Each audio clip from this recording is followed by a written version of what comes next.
Bonjour et bienvenue dans la rubrique Formation.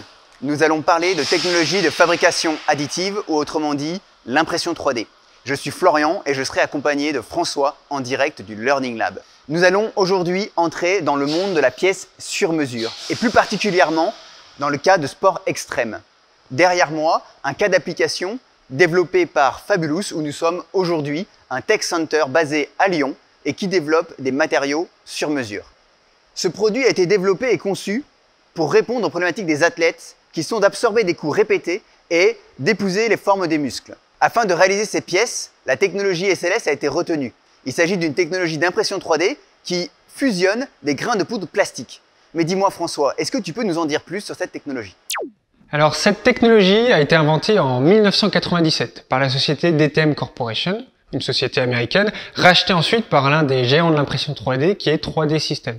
En 2014, le brevet est tombé dans le domaine public permettant à d'autres entreprises de se lancer dans l'aventure. Cette technologie SLS, Selective Laser Sintering, ou frittage de poudre par un laser. Le principe est de venir déposer une fine pellicule de poudre sur un plateau, puis un laser vient fusionner les grains de poudre localement pour les durcir. Ensuite, une deuxième couche est appliquée sur la première et le laser vient à nouveau durcir cette couche. Ainsi de suite, couche après couche, la pièce se construit, permettant ainsi d'avoir une pièce finale et permettant aussi de rentrer ce procédé dans le monde de l'impression 3D, qui est l'ajout couche par couche de matière. La précision de cette technologie est entre 0,2 et 0,3 mm en général. De même, pour les volumes d'impression, nous oscillons entre 30 cm jusqu'à 75 cm de côté. La poudre, quant à elle, qui est non fritée, non fusionnée autour de la pièce, est réutilisée entre 60 à 80% suivant le matériau et les applications. Merci François. Alors je suis à côté d'un mur avec de nombreux designs. Je vois que la technologie permet de faire des formes complexes. Je me suis procuré la pièce, je vois que celle-ci a un échafaudage, une structure lattice. Pour mieux comprendre comment elle a été conçue, je vous propose d'aller à la rencontre de son créateur, Olivier. Merci Florian. Donc la première chose, cette pièce, elle fait partie d'un élément d'un costume que vous voyez ici, constitué de différents muscles, on va dire. Chacun de ces muscles donc a été d'abord scanné, donc il y a une numérisation du muscle, et ensuite une reconstruction. Une reconstruction dans le but d'avoir un allègement du volume, de permettre la respiration, et aussi dans des buts de renforcement, par exemple renforcement des bords, ou renforcement de la structure interne pour avoir des fonctionnalités supplémentaires qu'on verra plus tard. Donc c'est une rétroconception et une amélioration. Bonne idée les structures complexes, d'autant plus que l'impression 3D permet de fabriquer ça. Et là, si j'ai bien compris, pas besoin de support avec cette technologie. N'est-ce pas François ? Oui, en effet Florian, nous n'avons pas de support fusionné. Par contre, nous avons tout de même un support à cette pièce-là. Dans l'impression 3D FDM, nous imprimons les pièces couche par couche. Une fois qu'une couche est située au-dessus du vide, cette couche, évidemment, va s'écrouler. Voilà pourquoi, dans la plupart des technologies, nous utilisons une sorte d'échafaudage, des supports solides, construits en même temps que la pièce et soudés à cette pièce-là. Il faut donc prévoir des outillages pour enlever ces supports. Dans notre cas, nous avons de la poudre. Et finalement, ce matelas de poudre va servir de support à la pièce. Voilà pourquoi, quand nous enlevons la pièce en fin d'impression, toute la poudre s'en va et donc tout le support s'en va aussi très facilement. Ceci est très intéressant d'un point de vue production évidemment. Cela veut dire que nous pouvons positionner des pièces un peu partout dans le volume d'impression pour optimiser les impressions faites avec une seule et même machine. Merci François. Derrière moi, le pôle R&D. En plus d'avoir développé la pièce, ils ont aussi choisi les matériaux, mais pas au hasard. Ils ont répondu au cahier des charges de l'absorption des chocs, mais aussi de la flexibilité et la robustesse. Alors, oui, effectivement, il y a ce côté robuste, donc ductile aussi, ou résilient, mais donc il y a vraiment une partie de déformation et surtout de restitution de forme, comme vous voyez là dans ce cas précis. Voilà. Et en plus de ça, le matériau, du fait de sa structure qui est renforcée à l'intérieur, il y a une véritable capacité à absorber les chocs, comme ceci.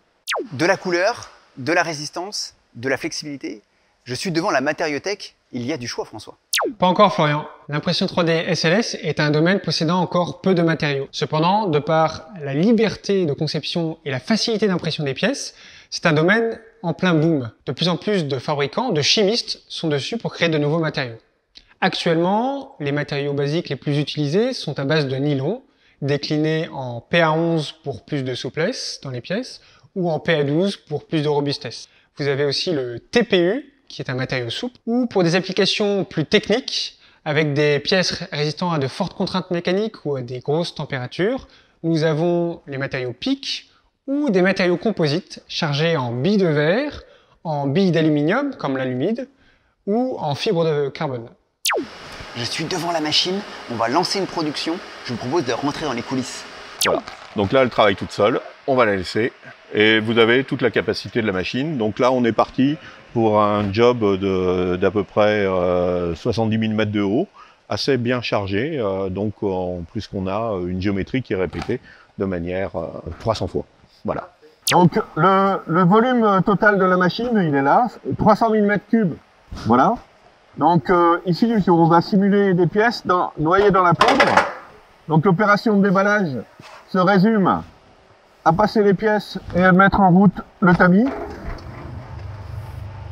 Ce qui va nous faire un déballage des pièces. Donc les pièces vont directement dans la sableuse automatique. Sableuse automatique. On met les pièces à l'intérieur. Il y en a déjà un certain nombre. Et maintenant, c'est parti.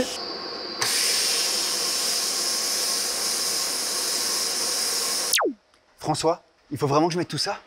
Alors vous venez d'assister aux étapes de fabrication d'une pièce. Vous avez donc vu l'environnement autour d'une machine. Deux éléments à bien prendre en compte. Tout d'abord, la machine avec un environnement contrôlé en température et en hygrométrie.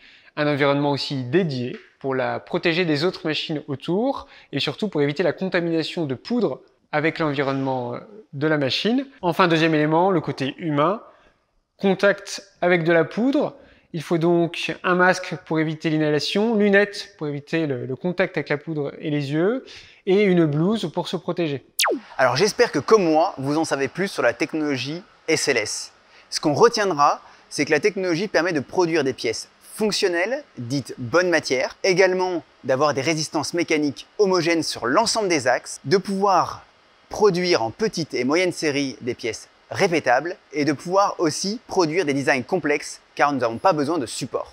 D'un autre côté, on voit que ces machines sont des machines dites industrielles qui demanderont un environnement adapté. Également, il n'y a pas que l'imprimante 3D, mais l'ensemble des étapes de post-traitement qu'il faudra aussi intégrer. Et dernier point, on retrouve en état de sortie machine brute des pièces qui sont mates et rugueuses qu'il faudra post-traiter en fonction de ce qu'on souhaite obtenir en termes d'état de surface. Eh bien merci François, merci Olivier, on a mieux compris la technologie SLS. Je vous propose de continuer notre aventure en allant à la découverte d'autres technologies les mois prochains.